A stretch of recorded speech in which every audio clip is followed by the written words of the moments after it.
ibyaha umuntu yakoze ukumva ni ruharwa, ukumva ni umuntu ukwiriye gucirwaho iteka, abantu benshi bakaba quick kumujudginga bavuga bati uyu muntu akwiriye gupfa.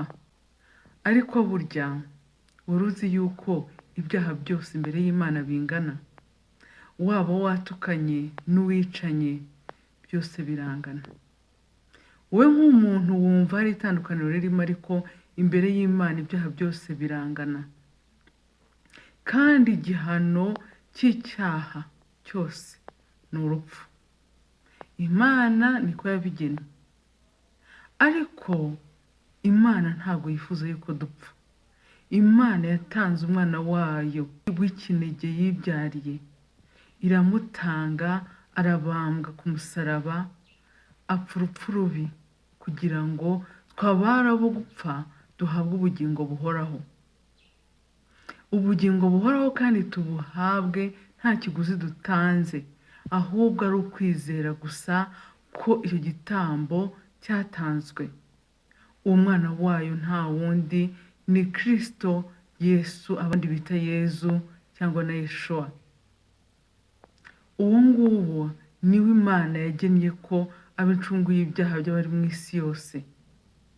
Rero ntuziteshe ubwo buntu twagiriwe n'Imana.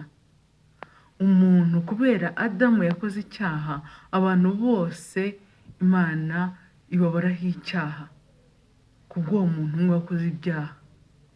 Icyo cyaha cya Adamu aricyo bamwe bita icyaha cy'inkomoko. Ariko nanone abizera Adamu wa kabiri ari we mwana wayo ntabwo bazacirwaho iteka, ahubwo bazaragwa ubugingo buhoraho. Uyu nguyu ni Kristo, umwami w'abami, wanesheje urupfu, wanesheje Satani. Ubu yicaye iburyo bwa Data, aradusabira amanywa na nijoro. Yifuza yuko tubana nawe mu bwami bwe.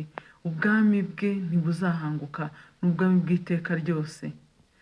Yamahamagara buri wese ngo amusange. Igihe cyawe ni iki niba utaramwakira? Kuko abantu benshi bibwira yuko bamwakiriye, ariko nyamara baramurikiwe ibigirwamana.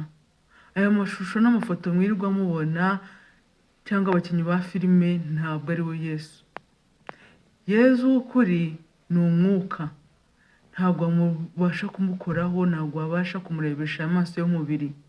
Bisaba yuko umuganiza mu buryo bw'umwuka, kuko atagaragara. Nk'uko Imana itagaragara, na Kristo ntabwo agaragara.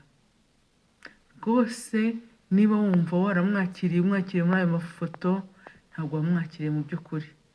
Ongera wisubireho, wicuze, kuko wakiriye ibigirwamana. Wakire Kristo w'ukuri, umwambaze mu buryo bw'umwuka mu isengesho, arakumva, akugirira ubuntu, wowe mu mugabane w'abazaragwa ubugingo bw'iteka.